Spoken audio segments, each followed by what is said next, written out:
দাঁড়া বলতে যাওয়াকে ফাইনালি আমি ব্লগটা স্টার্ট করলাম। কাল থেকে অনেক কিছু হয়েছে কিন্তু ব্লগ হয়নি শুধু, তাই আজকে ফাইনালি আমি স্টার্ট করলাম সকালবেলা, বিয়ের দিন সকালবেলা ব্লগটা স্টার্ট করলাম। তো বাকিটা কন্টিনিউ করবো যতটা পারবো। আর এখন যেটা হচ্ছে সেটা হচ্ছে আমাদের স্নান করতে যাওয়ানো, মানে স্নান করাতে যাওয়া আর কি। কিন্তু ব্যাপারটা হচ্ছে যে এত গরম পড়েছে, কিভাবে কি হবে জানি না, পুরো সব আমি মানে এত গরম, এত পুরো জ্বর হয়ে আছে।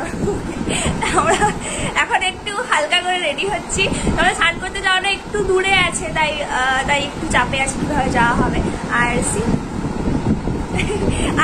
আর কাল তো আইবর ভাতের ছোট একটা শর্টস আমি করেছি, সেটা দেখতে পারো। আর আজ থেকে আমি বড় ব্লগ করছি হলদির, তারপরে বিয়ের। আর তো আর কি বলা যেতে পারে, চলো ব্লগটা দেখতে।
যাবা হবে কি হবে তো হবে, এমন কি পড়েছে নাকি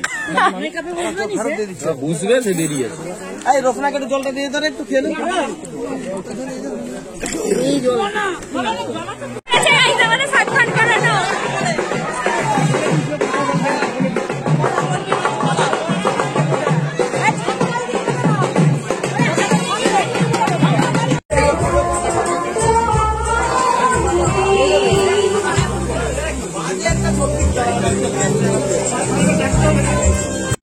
ব্যাপারটা হচ্ছে দেখো বলি, নিজে বিয়ে বাড়িতে ব্লগ করা যায় ঠিক আছে, কিন্তু যখন নিজের বাড়িতে হয় না তখন করা যায় না, মানে নিয়মিত বিয়ে বাড়িতে ব্লগ করা যায় না। এটা হচ্ছে এখন আমি বুঝতে পারছি। তাই হচ্ছে কি ব্লগ হচ্ছে আমি জানি না, যা হোক করে তাও করার চেষ্টা করছি একে ওকে দিয়ে। তো এরকমই এখন আমরা স্নান করে চলে এসেছি, দিয়ে আবার চেঞ্জ করেছি, এবার স্নান করিয়ে চলে এসছে, এবার খাওয়া দাওয়া হবে। আর এখন আমার স্নান ফান কিচ্ছু হয়নি, খাওয়া দাওয়া কিচ্ছু হয়নি, যাই হোক এগুলো করবো। আর তারপর রেডি হতে হবে আবার, এত গরম জানি না কিভাবে কি হবে। তো এখন